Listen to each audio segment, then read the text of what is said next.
Hi and welcome to this DCP Web HTML5 and CSS beginners tutorial part 2. In the second part of this tutorial we're going to build a basic website and use CSS to manipulate the content on the page. So the first thing we'll do is create a folder. So we need to open up this directory, and so far we've created these two basic sort of websites, right? And we want to create another folder here. And we need to think about what we're going to write about or build a page. So let's do something easy like the sun. So we should find a lot of information about that. So we'll type in sun here and we'll open up that directory, and inside this directory we're going to create another subfolder called images. Remember, we always create this folder called images, and we'll create another folder called CSS. So we've got these two simple folders here. Now if we open up our web browser, let's try and find some content on Wikipedia. I'm sure we'll find something about the sun. So this would do, right? We've got a picture, we've got some introduction text, we've got tables and stuff that we can manipulate and build.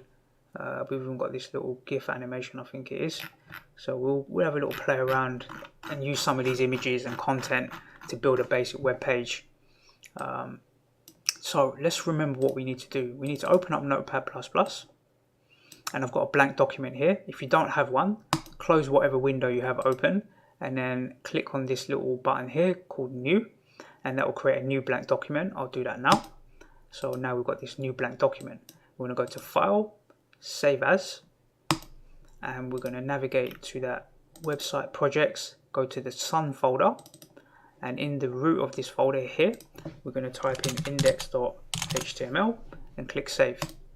Now we've got that index file here, and now we're going to do something a bit different. We're going to create another new document, another new blank document. Go to File, Save As, and we're going to go into this CSS folder, and we're going to type in here, we'll use style, just make sure you spell it correctly, style.css, and save it here. So if we look in our folder, we've got index.html, and inside here we've got style.css. Okay, so let's take this Notepad++ and we'll hold down the Windows key and press the right arrow to have it on the right hand side here, and then we'll open up our web browser. I think we still have this open here, yeah? The sun. So the other thing we need to do is go back to our directory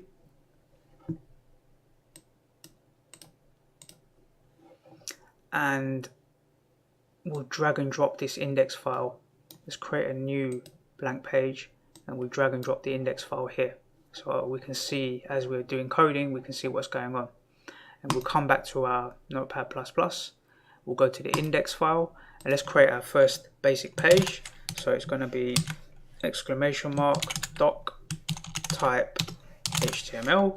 This declares to the browser that we're using HTML5. We'll create a HTML tag. We'll create another HTML tag, the closing one. And then in between, if you remember what we need to do, we have to create the head and the body, right? So we do the head tag opening and the head tag closing, and then underneath that we'll do the body tag open and the body tag, let's do this right, close, and we'll save this. If we come back here and refresh it, nothing's going to happen. So what we need to do here is type in our, if you remember before, what did we make? We made a title tag, and inside the title tag we'll write information about the sun. We'll save that and refresh it. Now we've got our title up here, information about the sun, the page title here. Now underneath that we're going to put a new tag, and it's going to be a link. It's going to be a link tag, and it's going to be relative to style sheet, and the type will be text CSS. This is the type of style sheet it will be. We have to declare that, and then we have to tell the web browser where is this style sheet located. The web browser is asking a question now. So it's going to say href, tell me where can I find this style sheet that you're telling me about. So let's find it. We'll go to our Sun directory, and it's in a folder called CSS. So we type in here CSS, and then we do a slash, / like this, and then we open it, and it's called styles.css. Styles.css. Style, not s, style.css. And then if we minimize this and save this and refresh it, we won't really see anything happen. But now the browser knows that anything that we do in this style sheet is going to be located here. That's what we need to tell it. Now we've got our body tags here, so let's make some space in here. And what's the first thing we always do? We create our h1 tag, right? So let's create a h1 tag, just a basic h1 tag. And we need to type something in between that tag. So we're going to say information about the sun, and we'll save it and refresh. So here we've got a title, information about the sun. Now, in the old school sort of website design, if I was a developer and you was my client and you said to me, I want the information about the sun to be in the center of the page, and I want it to be a certain font type and a certain font color, traditionally I would have had to write all of that information into this HTML5 page. That's how I would have done it many years ago. But times have changed and technology changes, and so does coding techniques. So it made more sense as websites progress, because you've got to remember, web development hasn't been around for that long, you know, maybe 15 years at the max. And as technology has evolved, our techniques have evolved as well. So this is why we use style.css, a separate style sheet, to manipulate the content. So let's do a real basic manipulation on this h1 tag. Let me show you how simple and easy it can really be, right? So if we go to the style sheet and we type in h1, because we're going to target this h1 tag here. So look, remember we've got two tabs here right now.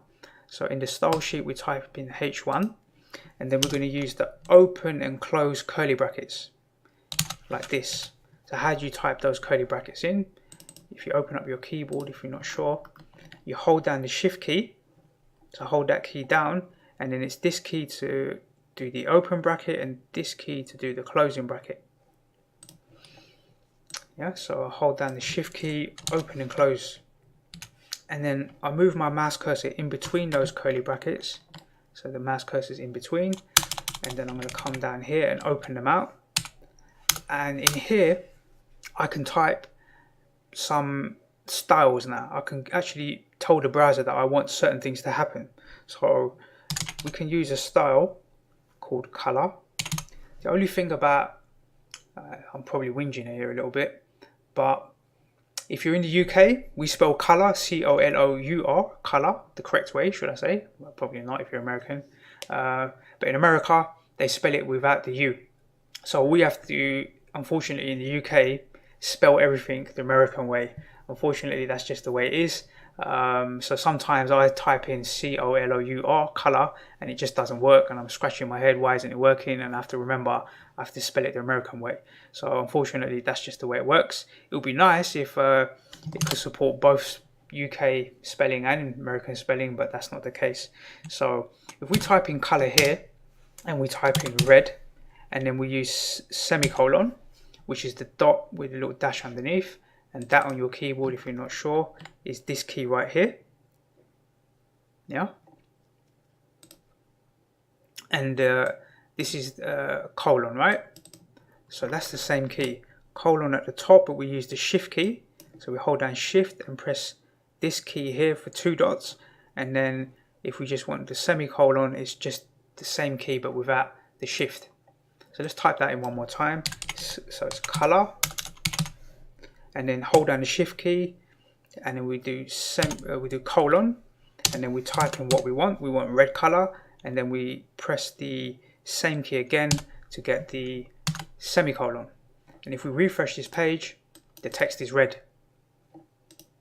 right? Nice and simple.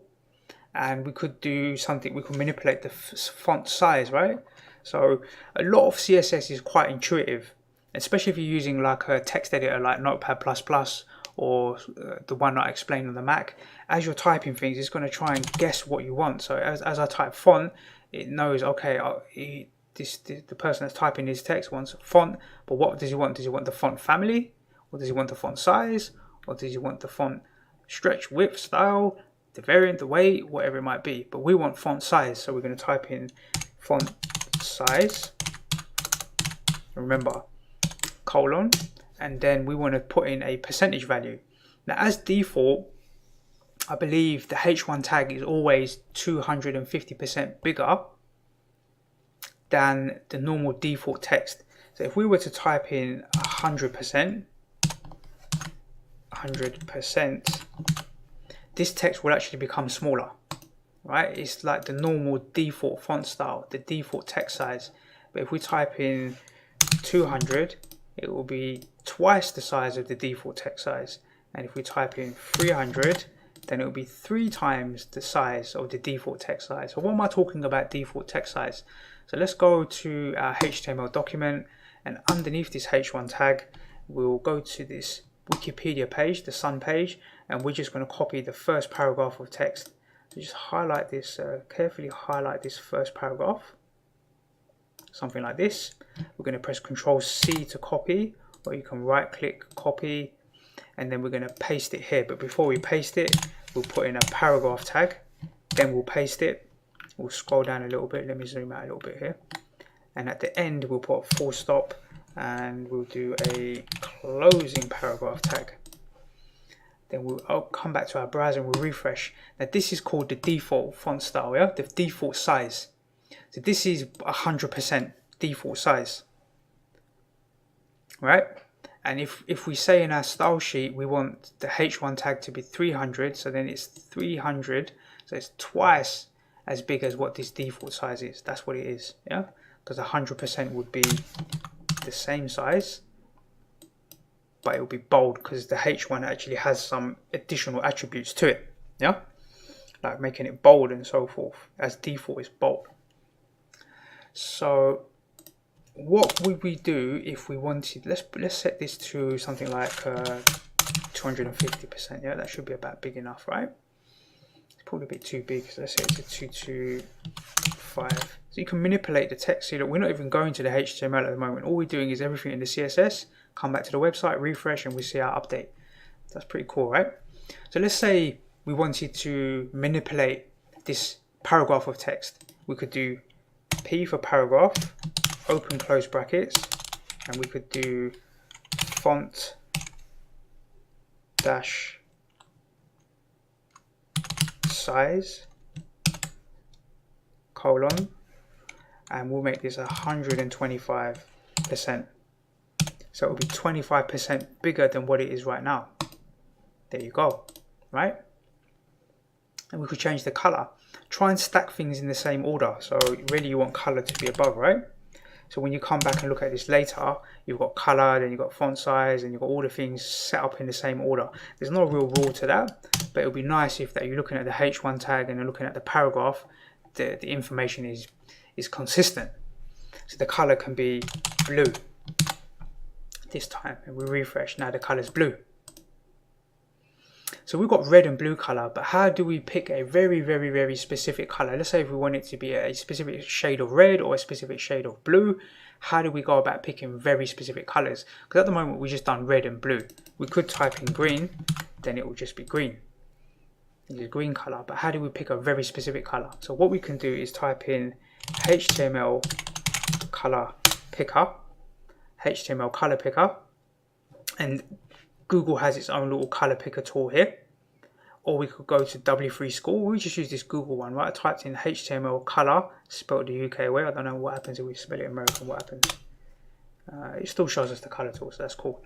So we can move across here, we can get the different shades, right? So let's say if we wanted the title to be an orange color, and we want it to be quite, we can have it like a really light orange, or we want it to be really like strong orange. So let's say we want it to be really strong orange. For us to guess these values is quite difficult, right? But let me explain what's going on here. So if I look at this color, and if I type in, instead of typing in red, if I type in hash, so if I press the hash key, which is on a UK keyboard, it will be this key here, and on an American keyboard, it's this key up here, the hash key, right? So look for the hash key. Hash. The first two numbers represent red. So if I type in FF00 is for RGB, so it's red, green, then blue, and then at the end is blue. So if I separate these for a second, you shouldn't really do this, but if I separate them, the first two are red, R, the second two are red, green, so RG, so these are green, these two, and the last two are blue. So these values start from 0 and end at F, so it goes 0, 1, 2, 3, 4, 5, 6, 7, 8, 9, then it goes A is 10, B is 11, C is 12,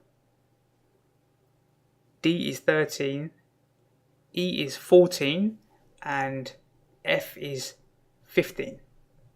Sounds really strange, but using hex values, we can count from 0 to 15, but only use a single digit. But after the number 9, it uses A, B, C, D, E, and F to represent 10, 11, 12, 13, 14, and 15. Sounds really strange, but it does make sense when you start to understand them. So if I refresh, it's still going to be red. If I get rid of this FF and put 00, 00 means no value, and in between, if I put FF here and refresh, R, G, remember G is in the middle, green, now it's green. And if I do 00 and put FF here and refresh, then it's R for red, in the middle it's green, and at the end it's blue. Now it's blue. And you can mix these colors together. So you could do FF here, so that will mix red and blue. Red and blue I think make some color. What does it make? Pink, right? And you could mix green and blue, and that will make, that just makes this color. Let me put a 0 here, refresh, makes this blue color here. Yeah, so we're mixing green and blue together. Now if we want to pick a very specific color, you're never going to guess that this value here actually represents that orange color. So we use a color picker tool to find that particular color. You don't have to do it in capital letters, you can do it in lowercase, but that's the red color, that will be the green color, and that will be the blue color. And mixing all of those colors together like this will create this orange. So when we go back to the website and refresh, now we've got that orange color. So that's how we use hash values to create the colors. But it's worth understanding that the first two are red, and then the two digits in the middle are green, and the last two are blue. But use a color picker tool to make your life easy. So you can move through this color picker tool, and if you wanted like a dark blue, let's say a dark purple, right? Like this color here, you can move this around to pick a different shade of that purple. And all of these values, look at these values, they're changing, right? Can you see? So if we wanted that particular purple, we could copy this, and instead of having this paragraph in this color, we can do hash this color, this purple color, and refresh. Now it's that purple color. Okay, let's have a look at one other attribute. Let's have a look at the text dash align. So we can align our text, and we can say we want it to be on the right side. Please put my text on the right side. Refresh, the text is now right aligned. As default, it's always left aligned. So you can type in left here, but as default, it will always be on the left side. But we can also use the justify. Justify means block justify it. So now it's like a square here, yeah? So if I went to my own website, DCP, and we scroll down to some content, here I'm using block justify here. So in my CSS, for this particular content, is block justified. Let's close that. We'll leave the color picker tool open. We might want to use that again. So here we've used CSS to manipulate the H1 tag, and we used it to manipulate the paragraph tag. So let's save this and go back to here, and let's create one more paragraph underneath. So we'll go back to this sun here, and we'll copy this second paragraph, and we'll paste it here, but we'll put in a paragraph tag to open. We'll paste it, Then at the bottom of the content, we'll put a closing paragraph tag. Now when we go back to the website and refresh it, we've got two purple ones. But what if we wanted the top one and the bottom one to be different? Because at the moment in our CSS, we're only targeting the paragraph tag, right? So as far as the software is concerned, or the web browser, it's looking at the CSS and it says everything that's got a paragraph tag in it, I'm going to make it this color, this size, and I'm going to make it block justified. So we've got two paragraph tags here, so it's going to do that. But what if we wanted to manipulate them separately? We can use something called classes. So classes are like custom, we think of like custom designs or styles that we can manipulate or we can create and apply them to only specific parts of web pages. So it's really important that you understand how classes work. So if I went to this first paragraph and said class equals intro text. So I'm putting this class in here called intro text. And if I go back to the CSS and I create a, let's get rid of this paragraph, right? We'll get rid of this P for paragraph and we put dot intro text.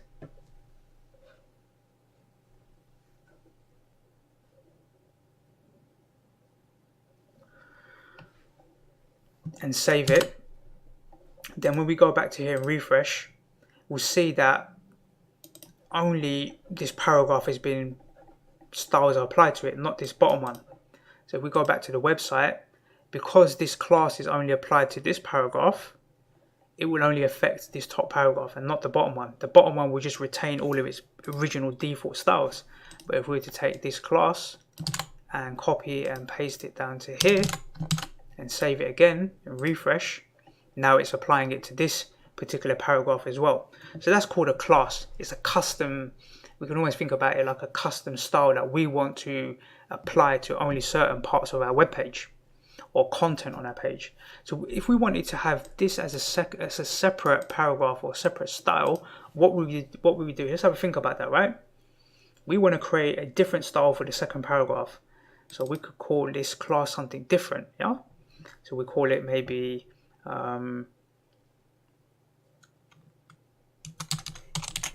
additional text, yeah?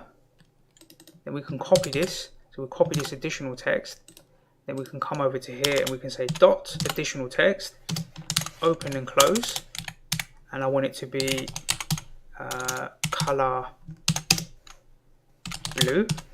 And I want the font dash size to be 150 for whatever reason, %, just as an example. And then I want the text dash align to be right. To be fair, we would never really do this, right? But I'm just showing you that now we can use the class to manipulate these two paragraphs separately. So when we refresh now, we can see the text is bigger because we want it to be 150%. It's a blue font and it's right aligned. So just using these simple classes, we can manipulate the content that way. That's really important to know and try and understand. Now, what if we wanted to, let's say for example, in this particular class, what if we wanted to change something within the actual paragraph itself? Because right now, let's set this class as something sensible, right? So let's go into here and we'll do left align, or actually let's just justify it like the other one, right? Justify. So now it's looking a bit more sensible, and we'll set the size to the same size as the one above. So now they look in unison. The only difference between them now is the color. That's it. But what if we wanted to manipulate some text within this paragraph? Because right now the class is controlling everything, right? The whole paragraph here is controlling what happens here. But what if we wanted to change something just within a certain few lines of text, for example? So we use something called the span tag to do that. So this is done slightly differently. It's a similar tag, to our paragraph tags and all the other tags that we use. In the next tutorial, I'm going to introduce you to the div tag, but let's look at the span tag and explain what that does. So let's start here at the word it on this paragraph. So after the word earth, we're going to type in span, and we want to close that span tag somewhere.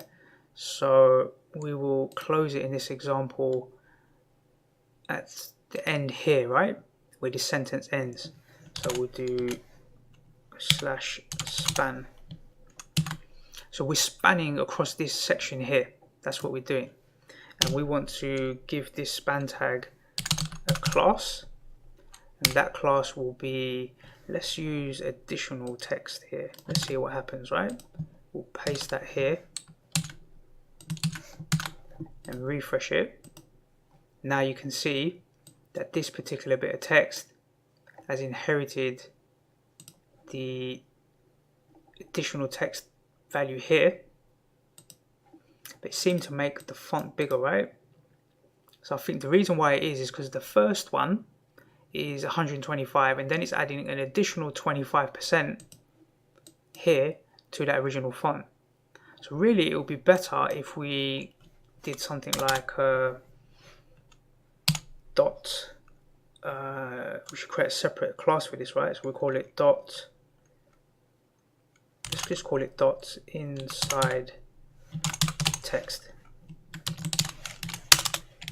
and we'll just change the color of this inside text to green, and we'll change the font size. We don't actually need to do anything with it, but the text and the text align we don't really need to do anything. So let's just do inline inside text green. So if we save this, come back to here and change this class to inside text green, really should retain the same font size but just make the text green now. Here you go. So this is called a span tag, where we can have a class on the outside but then have a class sitting inside that only manipulates a certain part of the text, right? That's quite powerful as well. So imagine if we wrote this paragraph and we need to highlight certain information that's really important, then we could do it this way. There's a few other ways to do it. You could have made it bold or do some other things with it, but let's just say that we wanted to do it this way. Let's try and make it bold as well, right? So we do, remember the tag strong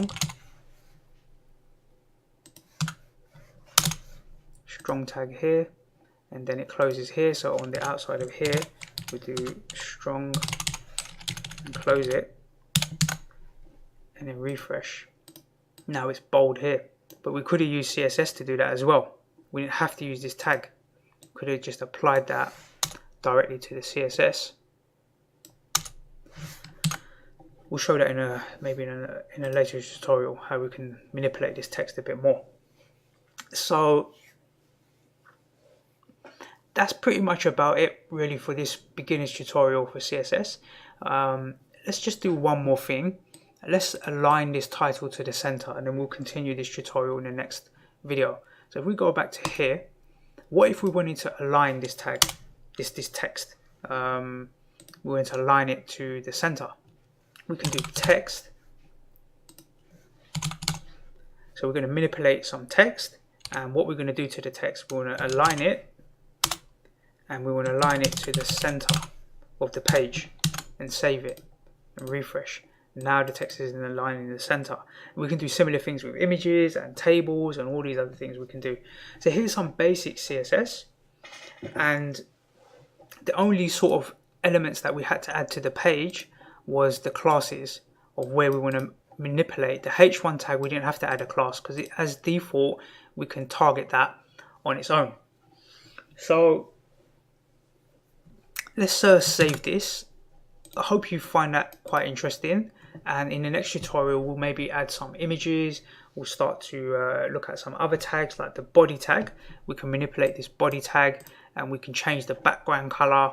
We can start doing other things, and if you remember in our original tutorial, let's just close this a second. In the Andromeda one, we'll drag and drop that into the browser.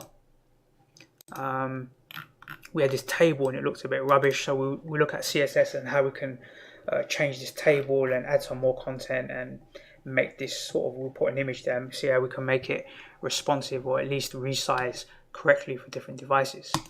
Okay, I'm going to close all of this.